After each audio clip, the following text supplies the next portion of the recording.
Hi all! Everything in my video is pulled from the public domain, and I am using them under the Fair Use, Fair Dealings guidelines. Everything I say is my own opinion. You should look into this information for yourselves, but I'm pretty sure I'm right. Morning, everybody. All right, here we go. Once again, lots of information. Now, let me just tell you guys, in case you didn't see it, I did a live with Trevor Colt yesterday. You can go to his channel, hit the button for the lives, and you'll be able to watch our discussion yesterday. We weren't even on for a full hour. Loved it. So today we're covering Jeremy Clarkson, the Royals, and we have footage that shows, actual video footage that shows things are not well in Montecito. So buckle up. Let's go. We're going to start off with Anne this morning. She was with Life at Specsavers. She went to Kidderminster, which is one of the lens manufacturing sites. She unveiled a plaque. She spoke with the employees, and apparently a lot of the employees had been there over 30 years. I think that's lovely. All right, moving on. To mark World Book Day, the Queen, who is the supporter of Book Trust, had a conversation with Children's Laureate Joseph Colho, I hope I said that right, in London. Very nice. Next up, King Charles sent a message of condolence to the president of Greece because apparently there was a huge train crash in northern Greece. I think that's very nice. Next up, the Crown Prince and Princess of Norway was at Windsor this morning. They discussed the environment, energy, green energy. It looks like there was a lovely visit. Now, at some point, the couple took a picture at the Norwegian residence with some authors, the foreign minister, ambassadors. Love it. Next up, Sarah Ferguson. She has come out and said that Queen Elizabeth was her idol. And, she took in the corgis. And she says sometimes the dogs bark at nothing. And she believes when that happens, it's because the late monarch is, quote unquote, passing by. She said that the Queen put you at ease straight away. That, she used to sit there thinking this is somebody's lifetime to have an audience with the Queen. And I'm sitting here having a cup of tea. It's thought that Sarah remained close to the Queen even after her divorce from Andrew in 1996. She spent Christmas with her in 2021. And now, of course, we know that she took in the two corgis, Sandy and, I hope I say this right, Muick. Sarah even said that her mother-in-law, the Queen, was more of a mother to her than her own biological mother. She said she was my greatest mentor and she always believed in me and she never faltered. Sarah also remarked that the Queen had the most incredible faith of any single person she had ever met. That she was her idol. All right, moving on.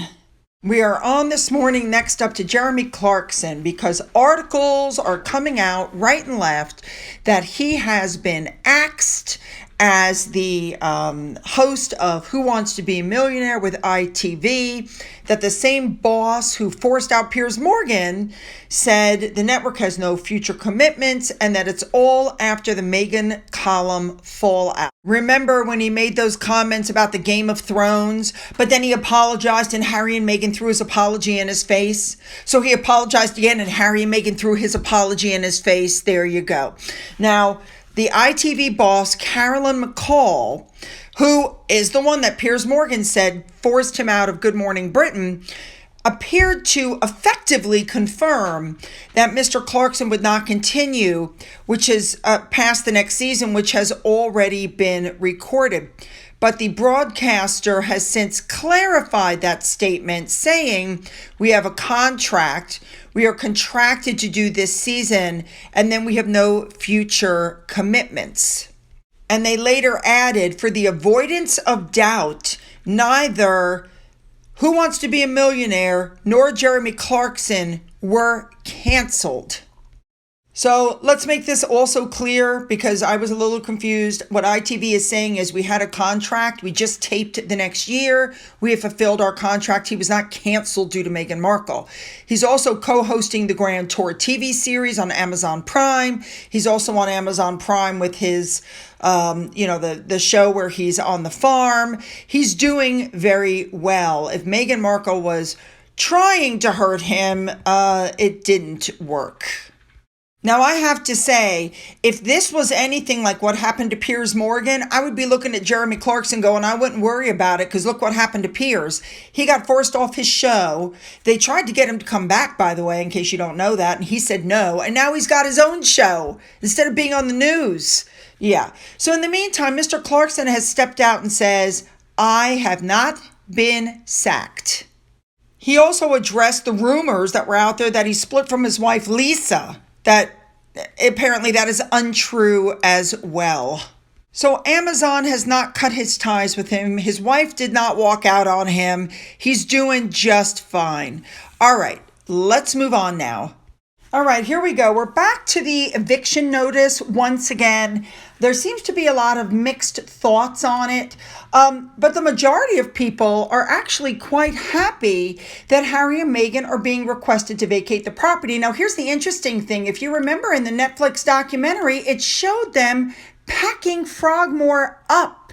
They've pretty much already moved out of the property. They haven't been there in quite some time. They're simply keeping it for the counselor of state position and maybe for some tax dodging from the United States. And so I don't understand what the big deal is about asking them to stop. Second of all, this whole thing with the eviction, it was in March. What they were notified about in January was that they weren't going to be renewing the lease in March. And with that said, one of my subscribers, Teresa Tan, even said, how can you evict people who don't live there? And I might add that in the 3 years they've been renting that house, they've been there less than 5 times. Now, of course, Dr. Shouty Shola, who believes everything that Sussex said and is a massive rate base, pot stirrer, says, this is disgusting. King Charles evicting them from Frogmore is pure spite because of spare, a weak coward of a father, cruelly unworthy of a king. So then again, once again, she's like, we should just ignore everything Harry and Meghan have said and the constant attacks, and we should give them a free place to stay, blah, blah, blah, blah, blah. No, they've had enough. Shouty Shola reminds me of Linda Dunlap. The dumbest smart person, the PhD, who is a sugar, who constantly takes up for them and tells the royal family they should just let all of these attacks roll right off their back. Well, she went on TV with Piers Morgan again. Listen to this. Do you know what, Piers? You've got what you want, and in the end, it's a nail in your own. It's not what I want. Yes, well, you've not. Yes, no. you've been shouting them down. Sorry, since no. Netflix Let's came be out. quite Get clear. them away from our royal family. Let's be quite clear. I think they are a malevolent duo intent on fleecing their royal titles for hundreds of millions of dollars and causing untold damage to their family and the institution in the process. I do believe that, but I haven't evicted them from this home. Harry's father has evicted them from the home. Harry's brother wanted them evicted from this home. I'm damn sure of it, because they are sick and tired of not just them being trashed, but their wives being trashed by these two. She gets on these shows and she starts screaming and yelling and talking so fast nobody can understand a frickin' word that's coming out of her mouth anyway. Ugh. You go, Piers. You put it out exactly. That's it. And I have to say, I agree with Rebecca English. What he did is, in this bold move, this is the act of a king, because he knows that he owes it to his country to act as a monarch outside of all of this family drama. I think we all know at this point, Charles is not a vindictive man. He's very hurt by Harry's actions. He was very hurt by the Oprah interview, the Me You Can't See, the Spare, the Netflix saga. And he warned Harry repeatedly, do not attack my wife, do not attack the family. And Harry did it anyway, because he thought that the family would never be able to do anything to him. He made a big mistake. People are saying, wow, it's going to be so hard now for them to come back to Britain, especially with the kids. Maybe they'll stay with friends. But then it's pointed out that that's not really realistic because they've fallen out with so many people, they hardly have any friends. I guarantee you, and I mean this in all sincerity, what he did hurt him more than it hurt Harry. Now, I just want to throw in here that remember Omid said that 2 other members of the family were shocked and dismayed? Well, supposedly those 2 other family members are Eugenie and Beatrice, or if you read the article, Eugenie and Andrew, the moles in the family. Yeah, go figure. Now, as I just showed you a minute ago, Piers Morgan always has a lot to say. And he said this is the obvious conclusion from the situation. And it wouldn't have been an easy decision for Charles to take. Despite everything that Harry has said and done, King Charles has made it very clear that he still loves his son. But there's a point in every dispute when you got to draw a line in the sand. You have to. I always find it so interesting that people like this Linda Dunlap and Shouty Shola and Omid Scobie will sit there knowing that Harry and Meghan have attacked the family over and over and over, claim they were racist, then 2 years later said, oh, nope, that's not true, we didn't say that, wrote horrible things about Camilla, said very personal things about William. They're screaming about privacy while they're telling the world that William is circumcised and sharing text messages between Meghan and Catherine. And they think that the royal family is wrong for drawing a line in the sand. And I find it interesting that this information, apparently they were notified about this in January. But I think after the South Park episode, and I think after the way the Spare has been savaged, they needed some good PR. And they were the ones who leaked this information because the royal family didn't do it. My subscriber Marsha pointed out that maybe if they come back to the UK, they could stay at a $7,000 a night hotel suite. They'd probably prefer that. And that's a very prophetic statement, let me tell you why. Frogmore is the only safe place they can be in the UK, per Omid Scobie. And thank you to According to Taz for this information. Apparently, there was one time where Harry and Meghan were in the UK. They had Frogmore Cottage, and instead they stayed in a 5-star hotel being pampered. Gee, I wonder why. Security didn't seem to be an issue for them then. Interesting. So Kinsey Schofield once again had something to say, and interestingly enough, Omid Scobie got called out by her. I love it. Listen to this. Let's get the view on the person in the know. Kinsey Schofield, showbiz and royal reporter. Good morning to you, Kinsey. I'm just looking at Omid Scobie's tweet, who's their spokesperson, who has described this as a cruel move, and that this was the only space that they felt safe in the UK. You know, Isabel, he's not supposed to be their spokesperson. He's supposed to be an independent journalist for Yahoo, but he did write the biography Finding Freedom, and he conveniently gets all of these scoops. So he does seem like a spokesperson. Is this not the greatest episode of Keeping Up with the Kardashians that you ever have seen? King Charles allegedly told them that he'd like them to start the process of moving out in January. Very suspicious that the story broke. I believe it's Tuesday evening here in the States, Wednesday morning for you. And Harry and Meghan drive nearly 2 hours to Los Angeles in the rain, which is like apocalyptic here, to have their photos taken at a big LA hotspot. You know, are they trying to divert attention from the headlines? It seems so. Yeah, they definitely have their number. Everybody knows that that was a fake pap walk. I'm telling you. Now, there are rumors out there that Harry and Meghan cannot go on any palace or castle grounds without being supervised, which would make sense, especially since they don't live there anymore.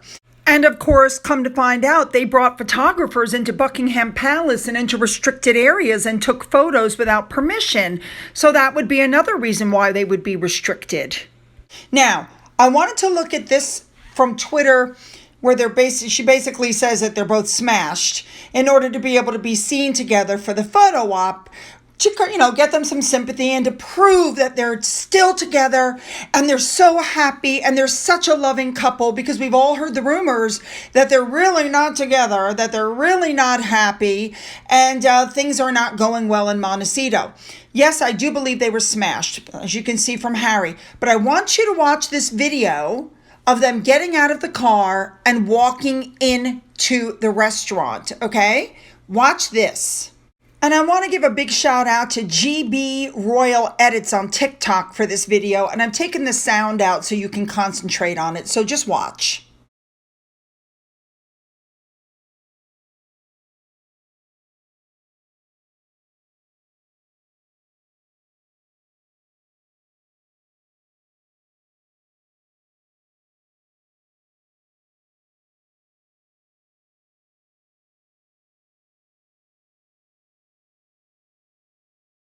So let's look at that one more time. Usually Harry helps Meghan from the car. Meghan's hanging on Harry. They're holding hands. They're together. Harry stays behind Meghan, doesn't touch her, doesn't help her up the stairs. As a matter of fact, he puts his arm around the lady and then the guy and puts distance between himself and Meghan. It's pretty obvious that things are not going well. They should be hanging on each other. Remember, we're so in love, right? Yeah, things are not well. Now they end up getting in the car with the darkened windows. Look at Harry's face. Now Meghan is smiling. Remember, the windows are tinted. You can't see in, but look at Harry's face. Harry does not look happy at all. But I think these pictures might have been taken right before they got out of the car. And she's like, oh, look, the Paps are here. They're taking our photo. And look at Harry's face. And then he had to try to plaster on that smile when he got out of the car. Maybe Harry was in shock about how much the bill was going to be after dinner. This club, by the way, makes you put a sticker over the camera on your phone when you walk in so that there can't be any surreptitious photos taken in this place. It's so exclusive. Now, one of my subscribers named Bomber, S. Bomber, wrote, we'll have a close look at Meghan's face. She's had her lips done. Maybe that's why we haven't seen her. There was some talk that she was having some work done before the coronation, and that's why nobody'd seen her. So I decided to take a closer look at some of these photos. And I get what you're saying. Yeah, it looks like she might have had more work done, and she hasn't surfaced until now because she was probably bruised and swollen from whatever surgery she had. Very interesting observation and a good catch. So now I'm going to end this video with this picture. I already told you guys that it was Black History Month. These photos were taken on the last day of Black History Month. Meghan Markle never mentioned it because she's used the Black community to her advantage and she can't get anything else from them. Instead, she did an IG commercial for a white woman's coffee company.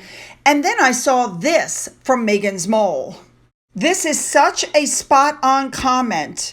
I couldn't believe it. She didn't acknowledge anybody in the Black community during Black History Month, but she uses a Black person to hold her umbrella. There you go, people. I'm telling you, actions speak louder than words. Spot on. All right, you guys, you know what I want. Write those comments and make them good. Don't forget to hit the subscribe button to be notified when I do uploads. If you've already hit that button, double check and make sure you're still subscribed. You can go into the description box and you will find links to my Twitter, my Getter, my Rumble, my email, my P.O. box. For those of you who've donated through my coffee fund and through the thanks button, thank you so much. And as always, you guys, have a great day.